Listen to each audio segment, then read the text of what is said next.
Surprise! It's Mr. Beat. I'm Mr. Beat.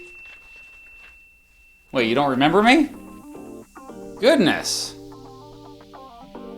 Well, I've been here the whole time. Anyway, an October surprise is something big that happens that influences the outcome of an upcoming election in November. Usually, the outcome of a presidential election. Okay, so we're talking about American presidential elections, of course. It's a phenomenon unique in American politics. Because Election Day is the Tuesday that occurs between November 2nd and November 8th, stuff that happens in October has a much bigger chance of influencing the decisions of potential voters. Not only that, even if that stuff is misleading or turns out to be not true at all, by the time the voters find out the truth, Election Day will have already come and gone. Due to that, some historians have said that an October surprise can have a noticeable impact on a presidential election. This dude, William Casey, first coined the term October surprise as he tried to help Ronald Reagan get elected in the election of 1980. He told the media that Jimmy Carter was going to announce something in October that would greatly benefit him politically. He suspected that it might be the announcement of the release of American hostages who were, at the time, being held in Iran, most in brutal conditions. I have a whole video about that because of course I do. Anyway, that announcement didn't happen in October, but instead in January, several weeks after Carter had lost the election. Regardless, the phrase October surprise has stuck around ever since. But hey, did you know that there were actually October surprises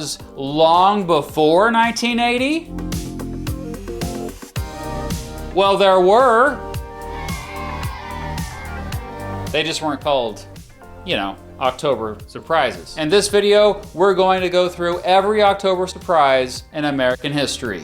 But first, yeah, my cat pooped again, so I gotta go take care of that. Say, why don't you all come with me this time? Yeah, it'll be fun. Oh, come on. It's just poop. Let's go, come on. So I'm here with my cat, Ollie. We are getting ready to clean up his poop. We use Pretty Litter, the sponsor of this video. We've been using Pretty Litter for several months. We really enjoy it. Our house smells so much better ever since we started using it. We even have not one, but 2 boxes of it lined up, ready to go. What do you think, Ollie? He is speechless. Let's get some fresh litter for you, buddy. Pretty Litter is developed by veterinarians. Let's go ahead and check it out. When you first order Pretty Litter, they give you these awesome toys. The main reason why I like Pretty Litter is because it just smells so much better in our house and it's easier to clean up. It's also a great way to monitor your cat's health. It indicates potential health issues, really. Now, only a veterinarian can diagnose an illness, but at least, thanks to Pretty Litter, you can monitor it at home. So keep... Ollie, where'd you go? Come on, we gotta do this. Anyway, so keep odors down, monitor your cat's health, and go to prettylitter.com/MrBeat. Use code MrBeat and save 20% on your first order and get a free cat toy. Like this, yeah. Thanks to Pretty Litter for sponsoring this video. Okay, let's do this. Hey, don't look at me like that. I wash my hands, okay? Here is every October surprise in American history. Well, when it comes to presidential elections. What, you think I got all day for this stuff? The earliest October surprise happened in the year... Well, go ahead and guess. What you got? 1767. No, not 1767. That wasn't an election year. And the United States didn't even exist yet. Come on, come on. The election of 1840. Yep, some argue the first October surprise happened in 1840. That year, President Martin Van Buren was seeking re-election against William Henry Harrison, who was running with the Whig Party. In October, Van Buren announced that his administration was planning on charging Whig politicians in New York of fraud, accusing them of paying Pennsylvanians to travel to New York to illegally vote multiple times for for Whig candidates in the state's midterm elections 2 years prior. Newspapers supporting Van Buren were quite excited about the announcement, running headlines like, "A gigantic plot to elect Harrison by fraud." Whig Party leaders denied the accusation. However, eventually one Whig Party official did actually admit to the charge. Oops. Regardless, this October surprise didn't seem to have much of an effect. Harrison easily won the election, and then died soon after that. The election of 1844. Even though both of the major party candidates in this election at one point owned slaves, abolitionists, or people who wanted to abolish slavery, particularly feared James Polk getting elected, since his victory meant slavery would expand as the country expanded further west. In October 1844, an abolitionist newspaper published an article based on a book that implied Polk had his slaves branded. Ugh. Goodness. Well, the allegations were not true at all, and the newspaper later even apologized for printing it. Anyway, the book was called Rohrbach's Tour Through the Southern and Western States in the Year 1836. And I bring up the sexy title of that book because for decades after the election of 1844, October surprises were simply known as Rohrbaching. The election of 1852. The next notable Rohrbaching came in October 1852 when Nathaniel Hawthorne's biography of Franklin Pierce, the candidate for the Democratic Party, became a popular book. Hawthorne was a popular author who also just happened to be good friends with Pierce. As you might assume, his biography made Pierce look awesome. Imagine your best friend writing a book about you. I mean, they're probably going to leave out the time that you burned your neighbor's house down because you were shooting bottle rockets at it. The election of 1864. Quote, "The president is nothing more than a well-meaning baboon. He is the original gorilla." George McClellan actually said that about Abraham Lincoln when he ran against him for president that year. In October 1864, the American Civil War, the most devastating and bloodiest war in American history, had been raging for nearly 3.5 years. Most Americans were tired of the fighting, and with no clear end in sight, Lincoln was in danger of not being reelected. However, it was also around that time that things were suddenly looking up for the Union, and it became more obvious the Confederacy would fall soon. Alright, technically this October surprise was a July and August surprise, but news traveled slowly back then, okay? In July, Union forces won a decisive victory at the Battle of Atlanta. And in August, Union forces won another decisive victory at the Battle of Mobile Bay. This completed a blockade around the Confederacy, and William Tecumseh Sherman's infamous March to the Sea would happen just after Election Day. I call this an October surprise because by October, most Americans knew that the war would soon be over. The election of 1880. On October 20th, 1880, the New York Truth published a very short letter, supposedly written by the Republican Party's nominee for president, James Garfield. In it, Garfield supported Chinese immigration to the United States, saying companies had the right, quote, to buy labor where they can get it cheapest. Oh snap, Garfield was okay with immigration and with Chinese people? Oh, he's going down. Well, this was a particularly xenophobic time in American history, especially in Western states, and Garfield announced that the letter was fake. He didn't support Chinese immigrants. Well, Garfield lost California, but he did narrowly win the election. By the way, the letter was indeed fake. A New York Truth writer later got arrested for forging the letter. More like New York fake, am I right? I thought that was pretty good.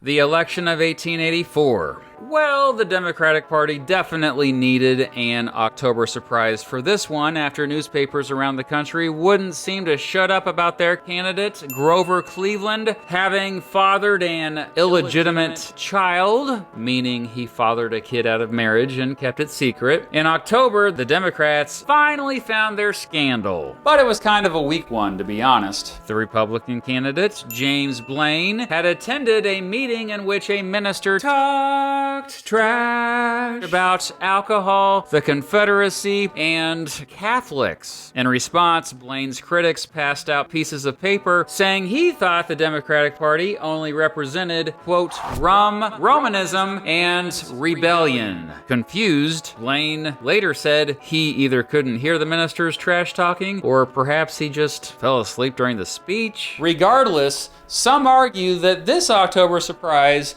caused many Southerners, Roman Catholics, and fans of alcohol to not vote for him. And indeed, he lost that election to Cleveland. But don't worry, Republicans got their revenge. The election of 1888. In October 1888, Republicans published a letter by a dude named Lionel Sackville West, the British ambassador to the United States. In the letter, Sackville West implied the British preferred President Grover Cleveland over his opponent, Benjamin Harrison. Some have argued this letter turned a bunch of Irish American voters against the Democratic Party, thus leading to Harrison's victory. The next October surprise was arguably the biggest October surprise of all time. The election of 1912. On October 30th, 1912, just 6 days before Election Day, President William Howard Taft's running mate, Vice President James Sherman, died. Sherman was the most recent vice president to have died in office. Despite dying, more than 3 million Americans still voted for him. Impressive. Okay, so there was actually a second notable October surprise in 1912. It was also in October that someone shot Theodore Roosevelt just before he gave a speech in Milwaukee. Despite getting shot, and despite his blood dripping everywhere, Roosevelt casually proceeded to give his speech anyway, beginning it by saying, quote, "Ladies and gentlemen, I don't know whether you fully understand that I have just been shot, but it takes more than that to kill a bull moose." It was, in fact, that 50-page thick speech folded in his pocket that helped the bullet not kill him. The election of 1920. In October 1920, suddenly newspapers across the country were reporting that Warren G. Harding had African-American ancestors. No, not Warren G., the rapper, Warren G. Harding.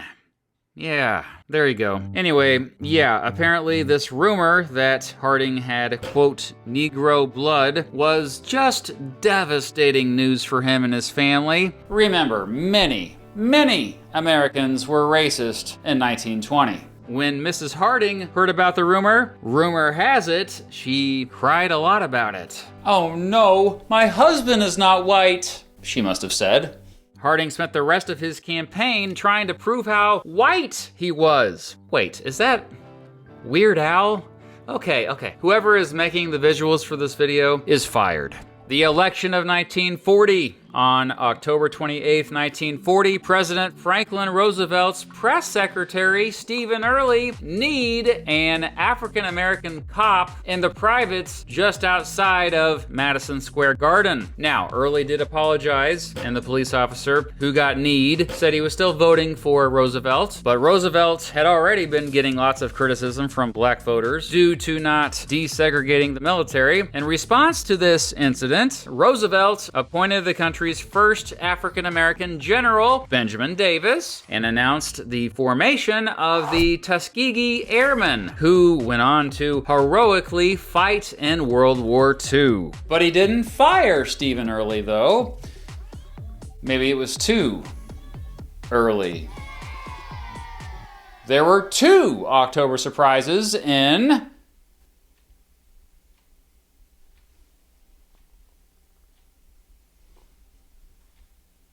The election of 1956. On October 23rd, student riots against the Soviet Union military occupation of Budapest, Hungary, began what eventually came to be known as the Hungarian Revolution of 1956. The Soviet Union government eventually ended the uprising, and President Eisenhower ultimately decided not to get involved in the conflict. Just 6 days after this was the beginning of the Suez Crisis, after Israel invaded Egypt. I have a video about the Suez Crisis because of course I do. Long story short, these two Cold War dilemmas caused a lot of panic and potential instability in the world, and due to this, some argue, voters became more determined to stick with the implied stability of Eisenhower continuing to be president. The election of 1964. On October 7th, 1964, one of President Lyndon Johnson's top advisors, Walter Jenkins, got arrested for performing sexual acts with another man in public. Well, specifically at the YMCA. The Washington Star reported the story a week later, and Jenkins resigned that same day. But as it turns out, even though it was a much more homophobic time back then than it is now, most Americans didn't care about Johnson having a gay friend, hooking up with a dude. Johnson would go on to kick Barry Goldwater's butt in one of the most lopsided presidential election victories in American history. The election of 1968. On October 31st, 1968, aka Halloween, President Johnson went on TV to announce that peace negotiations had begun to end the very controversial Vietnam War. I have a video about that war, yes. And just like that, his vice president, Hubert Humphrey, went up in the polls. Humphrey's rise in popularity didn't last long. After Humphrey's main opponent, former Vice President Richard Nixon, heard about these peace talks, he did whatever he could to sabotage them because he wanted to be the one to end the war. It worked. Nixon would go on to win the election.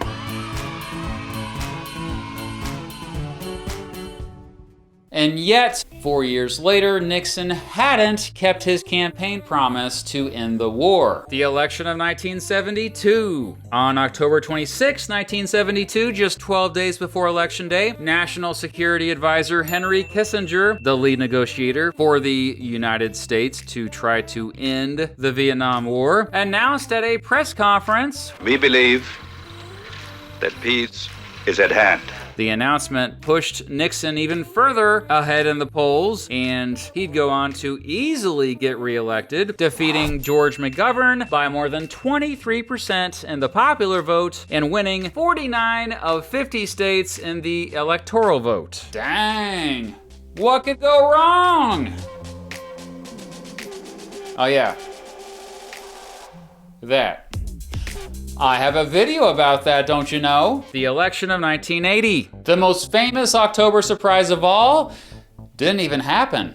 As I said at the beginning of this video, it was after this election we all started calling October surprises, October surprises. But really, it was just an anticipated October surprise of Carter announcing the American hostages held in Iran would be released. Again, that never happened, and Reagan easily defeated Carter. The election of 1992. On October 30th, 1992, the national media reported that Caspar Weinberger had been indicted again in connection with the Iran-Contra affair. The Iran-Contra affair, as if I didn't have a video about that as well. Well, anyway, the indictment mentioned a diary entry by Weinberger that just so happened to mention the president, George H.W. Bush, who was seeking re-election. Talk about bad timing.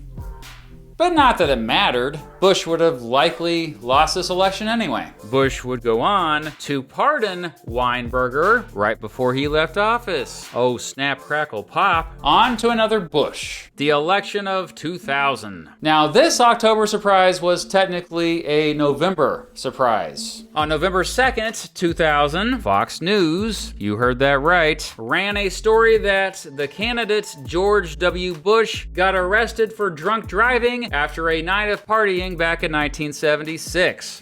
That's an accurate story. I'm not proud of that. I oftentimes said that Years ago, I made some mistakes. I occasionally drank too much, and I did on that night. I was pulled over.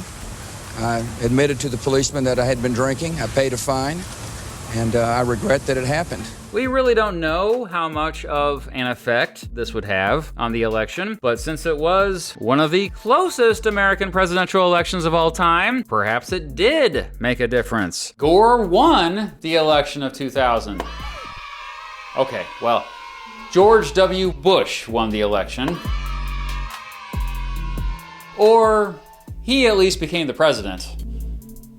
The election of 2004. On October 29th, 2004, Al Jazeera aired a video of Osama bin Laden claiming responsibility for 9/11. In the video, bin Laden talks trash about George W. Bush, now running for re-election, saying, quote, "Your security does not lie in the hands of Kerry Bush or Al-Qaeda. Your security is in your own hands." Just the sight of America's enemy number one gave Bush a boost in the polls, and he'd indeed go on to win re-election. The election of 2008. There were several possible October surprises for this election, most helping Barack Obama and hurting John McCain. However, probably the most notable October surprise happened on October 31st, 2008, aka Halloween, when the Associated Press reported the half-aunt of Obama was living as an illegal immigrant in Boston. Yeah, I bet you forgot that one, didn't you?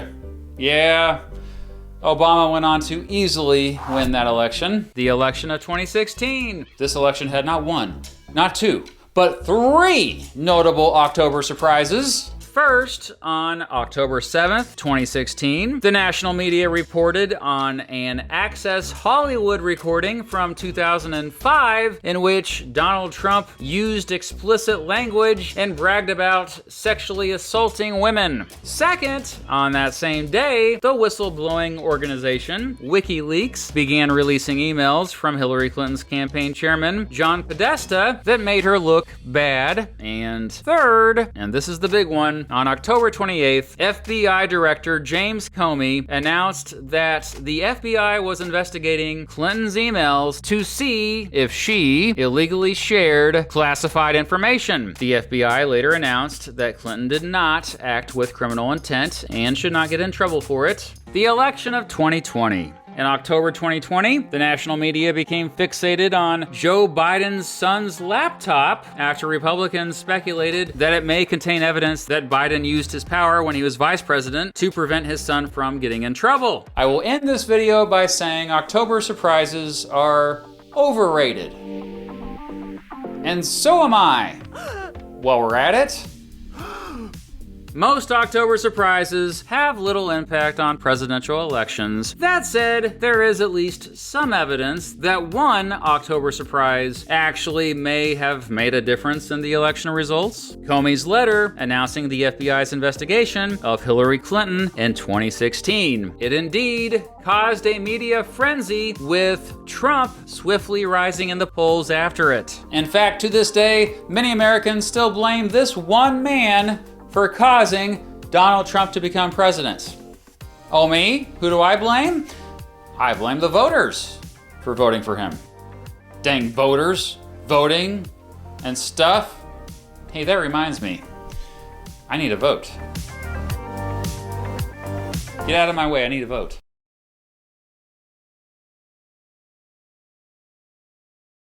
Okay, I voted. That was easy. It was so easy an American could do it. So what do you think, huh? Which October surprises did I leave out? Let me know down below. Also, check out this book here. I had a lot of fun reading it when researching for this video. I've linked it below. Who did I vote for? Well, stick around till the end of the video and I will tell you. But first, it's time for my monthly shout out to all my Patreon supporters who donate at least $15 or more each month to my channel. Starting with my biggest donors and in reverse alphabetically, thank you to Trevin Jones, Sean Connett, Robert Candle, Richard Taylor, Psycho, Patrick Stewart, Pat Iapicca, Nick Everett, Nicholas Stronsky, Neo R14, Michael Cortez, Joe Cook, Jesus Carrillo, Jeremy Dunham, Isaiah Warfield, Isabel, Fletch Fick, Empty Machine, Dr. Paul J. Lilly, Derek Williams, Corey Ryman, Austin Ciros, Anthony Beckett, Andrew B., Alvino V., Alicia Solberg, Zachary F. Parker, Thomas Oppenheim, Stephen Eisen, Steve Bryan, Stacy, Salty, Raquel Jones, Oliver E., Naderade, Michael Shiloh, Michael Burt, Justin Love, Jules Gingras, Joel Serrano Lozada, Jennifer, Jacob Birnbaum, Jacob Ginsberg, Jack L., Eric Hernandez, Emily Glover Wilson, Shams McGuffey, Andrew Snyder, Aditya Anad, and Adam Christians. Hey, thanks to all my Patreon supporters and channel members, and thank you for being curious. I voted for